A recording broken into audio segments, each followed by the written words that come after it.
संस्कार वैसे विचार, जैसे विचार वैसा व्यवहार, और जैसा व्यवहार वैसा ही प्रचार। दोस्तों, आज हम साक्षी मर्डर केस के बारे में बात करने वाले हैं। कहानी शुरू होने से पहले बस मुझे एक बात कहनी है। हमारे देश का सबसे शर्मनाक केस है ये, जब कमजोर साक्षी पर साहिल बेरहम जानवरों की तरह उसे जान से मार रहा था। तब लोगों में शायद इंसानियत ही मर गई थी। कोई भी उसे बचाने तो क्या देखने तक के लिए नहीं रुका। सहबाद डेयरी, रोहिणी, दिल्ली, जहां एसी रेफ्रिजरेटर साथ ही अगर कोई घर में बुलाए तो उनके घर जाकर ठीक कर देने वाला इलेक्ट्रिशियन लड़का, जो अपनी एक छोटी सी इलेक्ट्रॉनिक दुकान चलाता था, जिसका नाम है साहिल। ऐसे ही एक बार रेफ्रिजरेटर ठीक करने के लिए वो साक्षी के घर जाना होता है। पहली मुलाकात में ही उन दोनों को आपस में कुछ कुछ होने लगता है। कुछ ही दिनों के अंदर वो दोनों अपनी फेसबुक आईडी शेयर कर लेते हैं। अभी तक साक्षी अपने रिलेशनशिप में बहुत खुश है। उसने अपने प्यार के बारे में अपने सभी फ्रेंड्स को बता दिया है। कई बार वो साथ में घूमने के लिए भी जाते थे। साक्षी साहिल के साथ बहुत कंफर्टेबल हो चुकी थी।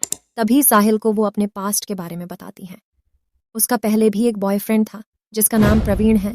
साहिल ये सुनकर थोड़ा अजीब फील करता है, लेकिन वो साक्षी को उस समय कुछ नहीं कहता है। लेकिन जब साक्षी उसे उसके हाथ में प्रवीण का नाम का टैटू दिखाती है, तब उसे खुद की और साक्षी के लिए इनसिक्योरिटी महसूस होने लगती है। अब यार, तुम खुद सोचो, तुम्हारी बंदी अपने हाथ में किसी और के नाम का टैटू बनाए तो तुम कैसा महसूस करते। अब वो वाली इनसिक्योरिटी और शक का कीड़ा साहिल के दिमाग में पलने लगा है। साहिल की उम्र 20 साल की है। वो शुरुआत से बहुत ज्यादा चिड़चिड़ा और गुस्सैली मिजाज का लड़का है। फ्यूचर की कोई भी चिंता नहीं। लेकिन मई 2023 में साहिल को पता चलता है कि प्रवीण और साक्षी एक दूसरे के कांटेक्ट में हैं। गुस्से में वो साक्षी के पास जाता है, लेकिन साक्षी साहिल से कंफर्म करती हैं कि हम दोनों बस एज अ फ्रेंड बात करते हैं। हमारे बीच में कोई भी रिलेशनशिप नहीं है। साहिल साक्षी के लिए बहुत से भी बहुत पॉजेसिव हो चुका था। साहिल पर पहले भी एक बार कैसे हो चुका था। ये बात जानकर साक्षी डर जाती है, क्योंकि अब वो जिस बंदे को डेट कर रही हैं वो पहले एक बार जेल जा चुका है। इस समय साक्षी को कुछ भी समझ नहीं आ रहा था।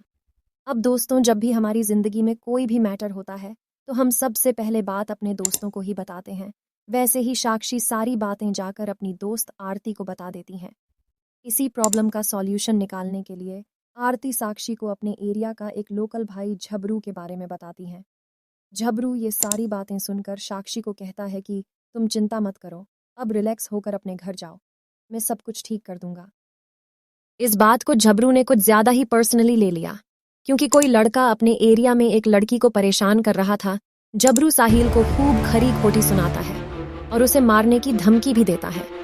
साहिल अब झबरू की धमकी से डर चुका था। एक तो उसका प्यार उसकी तरफ से किसी और के पास जा रहा है, दूसरा अगर वो उसे मनाने जाएगा तो झबरू से उसे मार पड़ेगी। तभी साहिल तय कर लेता है कि इस प्रॉब्लम की जो मेन जड़ है, मैं उसे ही खत्म कर दूंगा। इसी कत्ल को अंजाम देने के लिए वो एक चाकू खरीद लेता है और सही टाइम का इंतजार करता है। उसने कत्ल करने से पहले खूब दारू पी और रविवार की शाम बिच सड़क पर सैकड़ों लोगों के बीच उसे 20 बार चाकू से साक्षी को मार देता है। लेकिन उसको इससे भी चैन नहीं मिला। पास ही में पड़ा पत्थर से उसका सिर कुचल देता है। भाई लोग, जिस जगह ये वारदात हुई वहां से सैकड़ों लोग जा रहे थे, लेकिन किसी ने उसे रोकने तक की कोशिश नहीं की।